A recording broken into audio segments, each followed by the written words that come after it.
અને એક મહત્વના સમાચાર ઉપર નજર કરીએ। વલસાડમાંથી પસાર થતો મુંબઈ અમદાવાદ નેશનલ હાઈવે, જ્યાં બિસ્માર રસ્તાને કારણે વાહન ચાલકો પરેશાન થઈ ગયા છે। હાઈવે પર અસંખ્ય ખાડા પડી ગયા છે। વાહન ચાલકો પાસેથી લાખો રૂપિયાનો ટોલ ટેક્સ વસૂલવામાં આવે છે, પણ બિસ્માર રસ્તાના કારણે અવારનવાર અકસ્માતની ઘટના બને છે।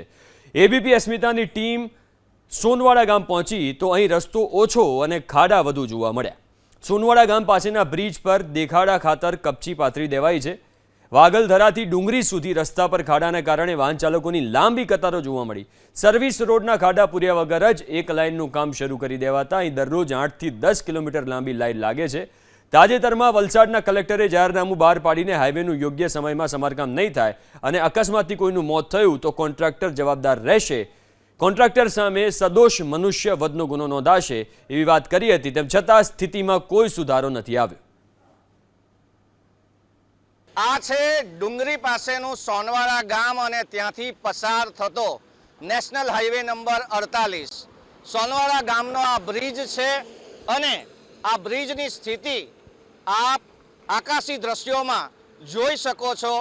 કેવી આ સ્થિતિ છે બ્રિજની, જે પૈસા ભરીને આપ આ રસ્તા પરથી પસાર થાવ છો એ રસ્તામાં રસ્તો ઓછો અને ખાડા વધારે છે। 120 રૂપિયાથી લઈને જેવા વેહિકલ એ પ્રમાણે તમે નવસારી અથવા બગવાડા ખાતે ટોલ ભરો છો અને પછી તમને જે રસ્તો મળે છે એ આવો રસ્તો મળે છે। સાથે ઘણા નિર્ણયો લેવાયા, કલેક્ટરે નોટિફિકેશન બહાર પાડ્યું, કલેક્ટરનો હુકમ પણ આવ્યો, નેશનલ હાઈવે ઓથોરિટી હવે કામ કરશે એવું પણ લાગ્યું। પણ આ સેન્ટ્રલ ગવર્મેન્ટની એજન્સીને આ કામ કરવામાં કોઈ રસ હોય એવું જરાય દેખાતું નથી, કારણ કે કેટલાય દિવસથી આ સોનવાડા બ્રિજની સ્થિતિ આવી છે અને રોજ બગડતી જાય છે અને અહીંયા અકસ્માતો અને લોકોના વેહિકલને પણ એટલું જ નુકસાન થઈ રહ્યું છે। આશા રાખીએ કે જલ્દીથી આ સ્થિતિ સુધરે। બ્રિજેશ શાહ, એબીપી અસ્મિતા, વલસાડ। વલસાડમાંથી પસાર થતો નેશનલ હાઈવે નંબર 48 એની સ્થિતિ એટલી ખરાબ થઈ હતી કે આખરે કલેક્ટરે સ્ટ્રિક્ટ નિર્ણયો લેવા પડ્યા। જે પ્રમાણે નોટિફિકેશનો બહાર પાડવામાં આવ્યા,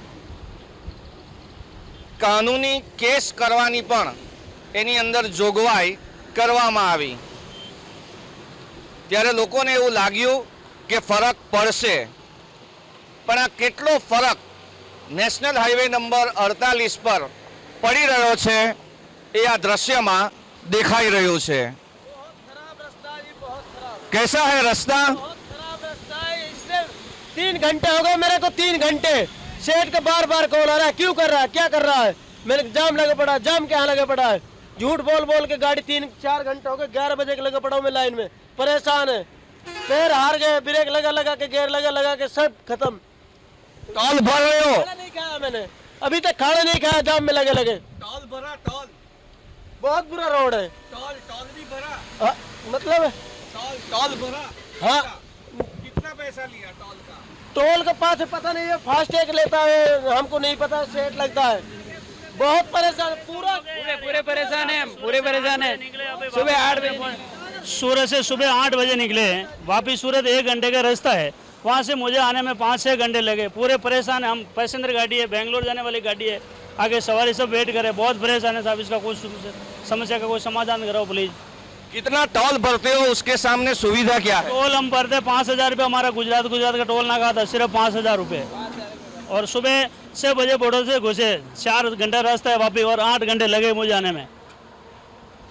આ પરિસ્થિતિ આપ જોઈ શકો છો। यहाँ पे पूरी रोड है जो गड्ढों से टूटी हुई रोड है और पूरा रोड पे ट्रैफिक लगा है। सुबह मैं 2-3 घंटों से ट्रैफिक में लगा हुआ हूँ, कोई सहारा नहीं है निकलने के लिए इधर से। और कोई हाईवे वाले बोलते हैं तो कर रहे हैं, कोई काम का नहीं, और टोल लेते हैं दबा के और काम कोई हो नहीं रहा रोड पे। ये बात है सर, आपको कुछ हो परेशानी कोई सीमा नहीं है हमारे गाड़ी वालों के लिए। લોકોની અપેક્ષા આપ જોઈ શકો છો। સ્ટોરી કરવાની શરૂઆત કરી અને લોકોએ પોતાનો આક્રોશ ઠાલવવાની શરૂઆત કરી દીધી. નેશનલ હાઈવે નંબર 48 પર ઠેક ઠેકાણે ફરી આવી સ્થિતિનું નિર્માણ થઈ રહ્યું છે. ત્યારે કલેક્ટરનું નોટિફિકેશન હોય, સાંસદ ધવલ પટેલે બહુ ચાહના મેળવી લીધી કે જે નિર્ણયો લેવાયા છે તેનાથી ફરક પડશે, પણ ફરક પડવો જરૂરી છે. આ રસ્તા સુધારવા જરૂરી છે. લોકો પોતાનો આક્રોશ વ્યક્ત કરવા માટે સામેથી આવી રહ્યા છે અને એટલે જ જે પરિસ્થિતિ નેશનલ હાઈવે નંબર 48ની છે, સુરતથી વાપી તમે 1.25 કલાકમાં પહોંચી જાઓ, બહુ તો 1.5 કલાક, અત્યારે લોકોને 3 કલાકની ઉપર થઈ રહ્યા છે. જેનું કારણ આવા રોડ છે અને આ રોડ ક્યારે સુધરશે એ લોકો પૂછી રહ્યા છે. બ્રિજેશ શાહ, ABP અસ્મિતા,